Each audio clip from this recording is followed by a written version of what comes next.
Уважаеми приятели, по сигнал на наш зрител, разбрахме, че се строи върху археологически разкопки.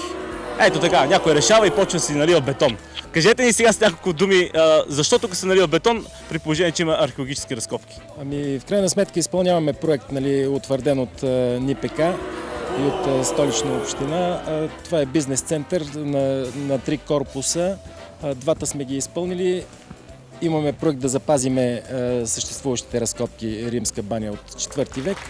И в крайна сметка сега получихме разрешение и започнахме да изпълняваме проекта поне на съседните сгради на Римската баня и нулевия цикъл. Вие ще ги съхраните? В момента тече узаконяването на проект по реставрация и консервация на Римската баня. Ние се стремим да запазим тези разкопки. Последен ефира показаха преди една година започване на тези ремонтни дейности. Ето сега, скъпи приятели, вече сме тук и виждате, че те са съхранени, а не са унищожени.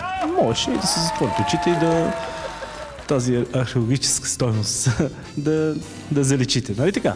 Да, по принцип е така, но ние бяхме подготвени за това нещо.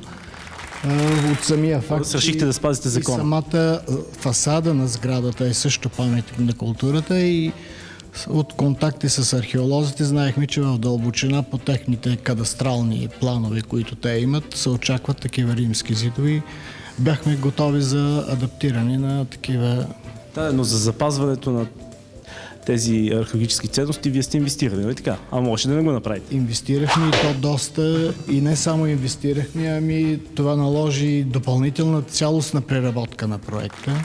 А ще има ли достъп за гражданите да се насладат на тази римска баня? Още с откриването на Римската баня бяха така преработени проектите, така че да бъде осигурен директно обществен достъп на всички граждани, които искат от Мария Луиза, могат да влезат и да я посетят. Кое е ценното на тази римска баня?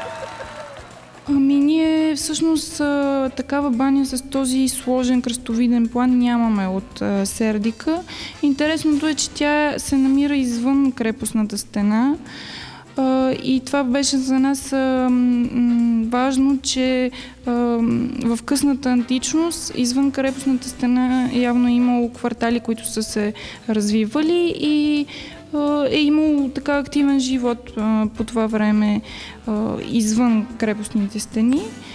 След добрата стиковка между ОП Стара София и инвеститора, сега гражданите може да се наслаждават на тази гледка.